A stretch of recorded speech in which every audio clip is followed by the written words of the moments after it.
Control structures. Three basic structures. Almost all flowcharts created for purposes of solving problems are made of three basic structures, namely 1. Linear, 2. Relational, 3. Loop.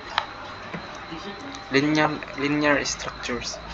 Linear structures is nothing more than the showing of the sequential execution of processing statements as long logically described in the flowchart. So ang linear structures ay mao na siyang processing statement kung gi-describe sa flowchart. So na example diri. Draw a flowchart to enter two numbers through the keyboards and then display their sum on the screen. So diri ana po algorithm. Kaning algorithm mao ning step by step. Sa number 1, define A as container for variable. For the first value, define B as container for variable for the second value. Define is as container for variable for the sum of the first number and second values. Number 4, get the value of A and B. 5, compute the sum by adding the first and second B value. 6, display the sum on the screen. So morning start kaning 1 to 3 mo ni siya ang process. This step tell the computer to create containers A, B, and S and initialize into 0. So A equals 0. Okay, initialize to into 0, daw B equals 0 ug S equals 0. So mao po ning step 4 ning input A and B. Atong gi-input diri ang A and B. We tell the computer to get the value for container A and B from the keyboard. Sa step 5 na po, process na po, S equals A plus B. We tell the machine to compute the sum of A and B and put in S. Sa step 6 na po, mo na diri ang output. This is to tell the machine to display on the screen the sum taken from container S. Kung unsay masolve diri, mo na ning output, then stop. Linear recursive step. The flowchart as shown in figure 3.1 kani oni siya. Construct design to perform a single pass processing. But what if the same class of processing need have to be done twice? Twice ni siya kani mali na. Well, the linear structures still be able to handle it. Well, it can be done. Still, let us under figure 3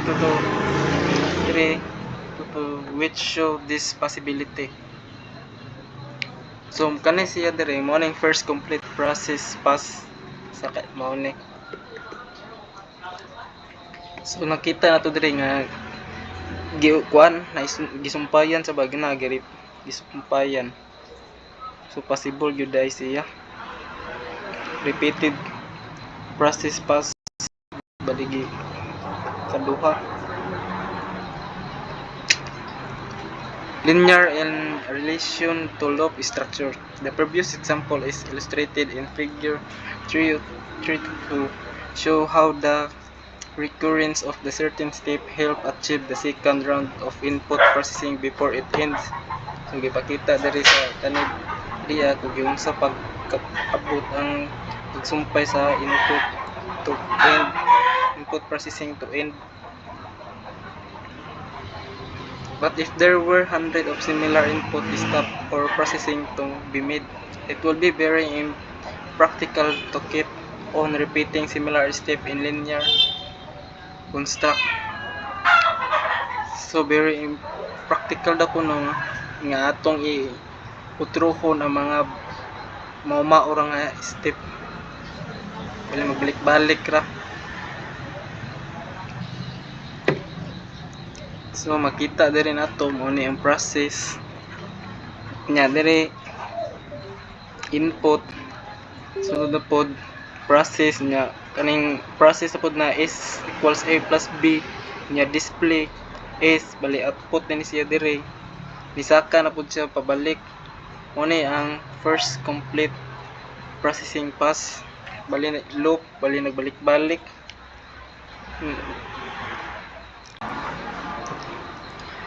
Relational structure. A diamond symbol in flow charting is used to indicate a conditional path equation, which is the form of logical compression, is placed inside the aforesaid shape for evaluation. The appropriate step placed on either path, if any, are executed depending on the outcome of the test, which could lead to either true or false answer. So ang kanto ang diamond symbol sa flow chart, mao to siya ang naghatag og duha ka path bali, either true or false na answer. More often than not, programmer is always in a state of making decision based on the given situation. So naagyo dahil mga decision nagdepende sa mga gihatag na situation na mga desisyon. So makita po diri nato ang kaning test mo ni siya ang diamond symbol. Ang pasabot is decision. Ug kaning statement 1 statement 2 mo ni ang mga process. Sa diri nga kuan path balik direction naa diri ang yes ug sa diri ang no nya, ug no ang answer mo ni diri butang sa statement 1 ug yes butang diri sa statement 2.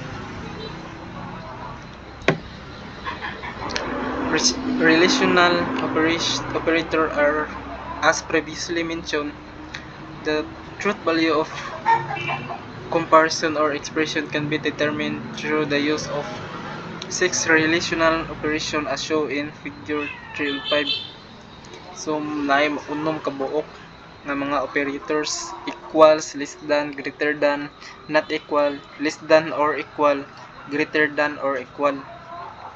Kanay mga operators na po din mga meaning, kailangan din nato silang dumdumon. Again, for purpose of our flow charting discussion, we shall exclude the two last operators because they represent compound collision which might appear confusing for beginner. So nana po example number 2. Draw flowchart 2, enter 2 number from the keyboard and then find the highest. Assuming there is only one with the highest value and display it on the screen. So naaragyoy isa ka highest value. Algorithm na po ni step. Define A as container for the first value. 2. Define B as a container for the second value. 3. Get the value of A and B. Then 4. Compare the inputted values of A and B. If A is highest, then display it. Otherwise, display B. So kung dako no ang A, ato siyang i-display. Kung dili, ang B atong i-display. So start to dire, process A equals 0. Process na po B equals 0.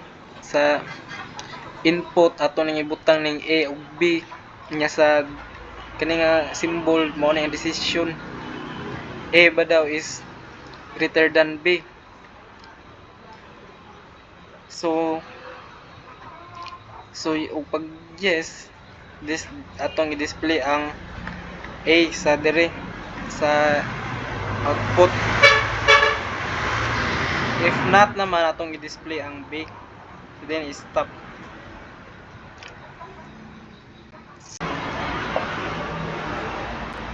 So ang kanila ang loop is structure. Pasabot aning loop mo na ang balik-balik ra ang agi sa process bitaw kantud sa makuha ang sakto nga solusyon.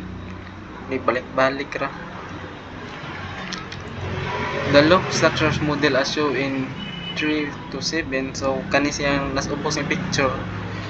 Makita dire ang process statement 1, process statement 2. Padung siya sa symbol nga decision, which is kaning diamond. So pag true daw kuno, saka na po siya sa statement 1 dire. Pag false kuno, adto na siya sa statement 3, then stop. So ang kaning mao ni ang loop, balik-balik ra ni siya. Control loop. To avoid occurrences of infinite loop in the flow chart, the loop must be guarded with at least one definite exit point. Para daw nato malikayan ang infinite loop, kailangan natay definite exit point. So makita nato diri sa picture sa kaning input A, B. Sa kanina po sa ubos kaning diamond na symbol na sabot is decision.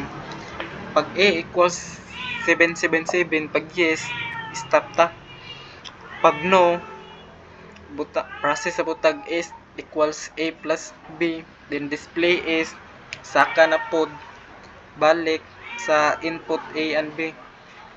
So kaning loop gitawag ni siya control loop, and that's all.